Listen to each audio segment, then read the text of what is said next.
Bonjour à tous, je m'appelle Aurélie. Mon travail consiste à vous accompagner dans l'évolution de votre carrière. Après avoir constaté que de nombreuses personnes cherchent à découvrir de nouveaux métiers, j'ai décidé de partir à la découverte de salariés et de chefs d'entreprise qui acceptent de partager avec nous leur expérience. Chez Super Compétences, nous mettons notre expertise à votre service pour que vos projets prennent vie. Je suis très contente de vous partager l'enquête métier du jour. Vous êtes prêts? C'est parti! Bonjour à tous, je suis aujourd'hui en compagnie d'Isabelle, qui est formatrice consultante médico-sociale. Bonjour Isabelle, Bonjour. est-ce que vous pouvez vous présenter, s'il vous plaît, nous dire d'où vous venez et nous raconter un peu votre parcours? Très bien. Bah, écoutez, moi, je m'appelle Isabelle, donc Isabelle Collot, j'ai 40 ans. J'habite Montpellier maintenant depuis 17 ans. Donc j'ai commencé ma carrière professionnelle dans le secteur de la petite enfance et c'est vrai que, bah, au bout de quelques années à travailler à domicile ou en crèche, je ne m'y retrouvais plus. Donc j'ai voulu m'intéresser à un autre public et je me suis tournée assez rapidement vers la personne âgée où je suis devenue effectivement de base, j'ai commencé comme ASH, donc agent de service hospitalier. Puis j'ai voulu évoluer effectivement en devenant aide-soignante et je me suis spécialisée sur les pathologies neurodégénératives et j'en ai fait ma spécialité, puisqu'effectivement, toujours en voulant évoluer professionnellement, j'ai choisi d'ouvrir après ma propre agence d'aide à domicile, où je suis devenue la gérante de cette agence-là, où j'ai spécialisé, bah, vous vous en doutez bien, sur les maladies neurodégénératives. Mais le contact avec le soin, quand on vient du terrain, c'est difficile de se retrouver du côté administratif. Alors même si ça a été formateur, puisque j'ai appris tout ce qui était le management, le recrutement, c'est des choses qui étaient très formateurs, mais je partais un petit peu du côté du soin et ça me manquait. Donc après, avoir réfléchi à ce que je pouvais faire justement pour garder, le côté du soin et pouvoir transmettre un peu plus mes connaissances, bah, j'ai ouvert ma société, donc maintenant qui aura bientôt 4 ans, en tant que formatrice et consultante médico-sociale, voilà, et responsable qualité des établissements de santé.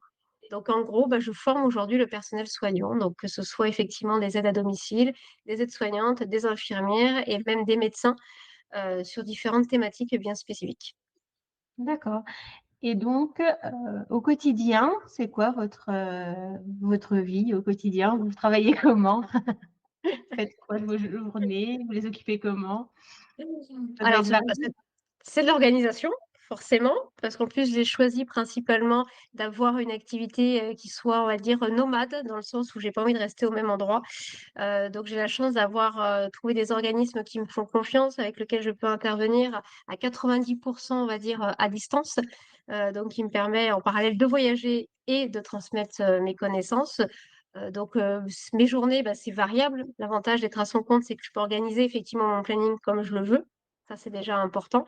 Donc j'essaie de programmer mes interventions 3 mois à l'avance, ce qui me permet d'avoir une projection de mon entreprise sur les 3 mois à venir. Et généralement, je commence ma journée vers 8 heures du matin où je planifie effectivement en répondant à tous mes mails dans la journée. J'attaque soit les oraux, puisque je faisais les accompagnements aussi aux oraux pour les aides-soignantes, les infirmières et les auxiliaires de puériculture. J'aime bien placer aussi des visioconférences d'une heure ou deux dans la matinée où je sais que les gens sont plus productifs. Voilà.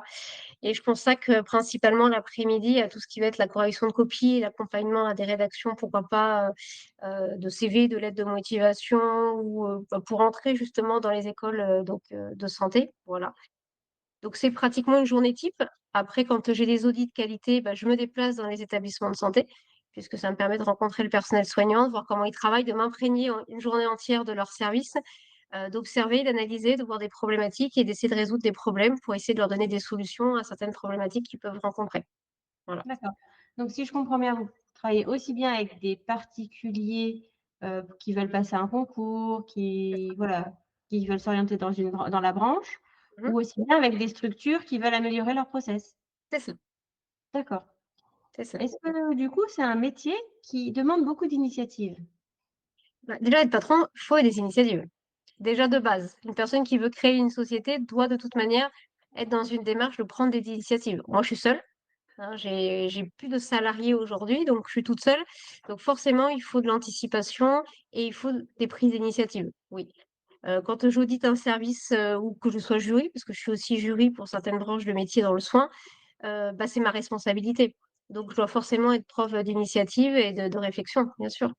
C'est un métier que vous exercez seul, mais des fois, vous êtes, accompagné ou pas? Vous Alors travaillez je peux avec avoir d'autres des personnes? stagiaires, je peux avoir D'accord. des stagiaires avec moi, souvent des stagiaires formateurs, oui, qui m'accompagnent. Je vais être binôme quand, effectivement, je suis jury, on est toujours 2 ou 3. Donc là, on va travailler en binôme. Sinon, après, dans la plupart du temps, dans mon activité professionnelle, je travaille toute seule. D'accord. Donc, les horaires, c'est vous qui les décidez, vous nous en avez parlé tout à J'aime bien l'heure. terminer vers 15 heures pour me dire après, je profite du reste de ma journée parce que je pense que c'est important. De toute manière, quand on fait quelque chose aujourd'hui, si on veut le faire bien, c'est d'avant tout de s'accorder du temps. Et ça, c'est une de mes priorités. D'accord. Quelles sont les compétences attendues pour faire le travail que vous faites? De la patience, de la pédagogie, parce que chaque candidat, que ce soit des gens qui veulent se prêter au métier du soin ou qui sont déjà acteurs aujourd'hui sur le terrain, euh, bah, ils n'ont pas forcément comment dire, on ne comprend pas les choses de la même manière, on n'a pas les mêmes capacités, on n'a pas les mêmes connaissances, on n'a pas les mêmes objectifs, on n'a pas la même visualité de la problématique qu'on peut avoir. Mais moi, je dois intervenir sur le même sujet. Donc, je suis obligée effectivement de faire preuve de patience, d'écoute, d'observation et de pédagogie pour adapter effectivement à chacun la transmission que j'ai envie de donner.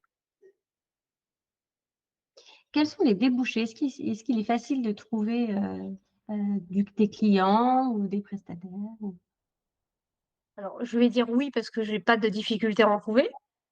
Voilà. Après, j'ai eu un avantage peut-être, c'est d'avoir écrit des livres sur les sujets qui me permettent aujourd'hui d'expertiser. Donc, j'ai pas eu besoin d'aller forcément chercher des clients, puisque quand vous cherchez une formatrice sur Alzheimer, j'arrive forcément dans la liste puisque j'ai écrit des livres sur Alzheimer et j'ai fait des conférences sur ce sujet-là. Après, bien évidemment, sur les audits et des choses comme ça, c'est moi qui vais à la demande des établissements de santé. Mais j'ai un parcours effectivement de soignante et j'ai un parcours aujourd'hui aussi d'encadrante et de gérance. Donc, du coup, ça me permet d'avoir plusieurs casquettes et mmh, d'avoir formaté mes capacités. voilà, vous êtes crédibilisé aux yeux des gens, C'est quoi. ça, c'est ça. Après, aujourd'hui, c'est vrai que j'ai plus besoin de chercher. Je touche du bois pour que ça dure le plus longtemps possible. Aujourd'hui, je suis obligée de refuser des demandes parce que je ne peux pas être partout et que je suis toute seule. D'accord, et du coup, est-ce qu'il y a des possibilités d'évolution? Est-ce que vous voudriez, vous agrandir, Alors, m'agrandir, non, parce que j'aime bien travailler toute seule, avoir ma propre organisation. Obtenir la démarche Calliope m'intéresse pas du tout, puisque effectivement, ça serait une autre organisation qui ne me conviendrait pas. Donc, je ne veux pas être agréée Calliope, je ne veux pas être organisme de formation non plus. Voilà. Je pourrais être libre de faire les formations que je veux, que je désire, de la façon dont j'ai envie de les transmettre. d'accord. Donc là, à chaque fois, c'est du financement libre, chaque personne, Alors, c'est les organismes qui, eux, sont conventionnés, eux ont Calliope. Moi, je suis que l'intermédiaire entre les deux. d'accord. Quel est le parcours pour, parvenir, à être formateur? Alors, il y a deux parcours. Soit vous faites la formation de formateur, qui permet effectivement d'avoir les notions et d'être, on va dire, accrédité pour exercer. Soit vous faites comme moi et vous êtes autodidacte et effectivement, vous allez piocher des demandes auprès des organismes de formation et c'est vos compétences du terrain qui vont faire foi. D'accord. Est-ce que vous auriez des conseils à donner aux personnes qui souhaitent s'orienter dans ce domaine d'activité? Soyez curieux, allez à la découverte. C'est un métier où on va apprendre tout le temps, puisque moi, dans la santé, ça évolue très souvent. Je dois toujours me former pour être toujours au niveau, on va dire, des attendus des formations et du terrain. Donc il faut être curieux, il faut avoir envie effectivement, bien sûr d'être autonome, mais de partager. D'accord, Le plus important, c'est vraiment le partage. d'accord. Eh bien, merci Isabelle de nous avoir présenté votre métier. Un métier qui demande quand même, de la patience, de la pédagogie et puis surtout une grande écoute pour toujours être, disponible et C'est ça. Moi, ce que je dis souvent, c'est quand on est patron, il n'y a pas d'heure définie. Voilà, on organise notre planning. Moi, je n'ai pas de jour de congé spécifique, il n'y a pas de samedi, il n'y a pas de dimanche, il n'y a pas de jour férié. C'est vraiment en fonction de ce que je m'ai planifié d'avance et être patron, c'est ça, c'est porter son entreprise 24 heures sur 24. voilà. Très belle conclusion. Merci Isabelle. Eh bien, écoutez, avec plaisir. Merci d'avoir écouté ce podcast. Vous retrouverez les liens de notre invité du jour en description. Vous trouverez également l'enquête métier du jour en version PDF dans les notes de l'épisode. Si l'interview vous a plu, n'hésitez pas à la relayer autour de vous et de la noter sur votre application de podcast préférée. Vous pourrez retrouver l'ensemble de nos services sur supercompétences.fr. Si vous voulez partager votre métier, prenez contact avec moi pour que nous puissions en discuter. Je reste également disponible pour parler avec vous de vos projets de reconversion professionnelle. Je vous donne rendez-vous au prochain épisode. Belle journée!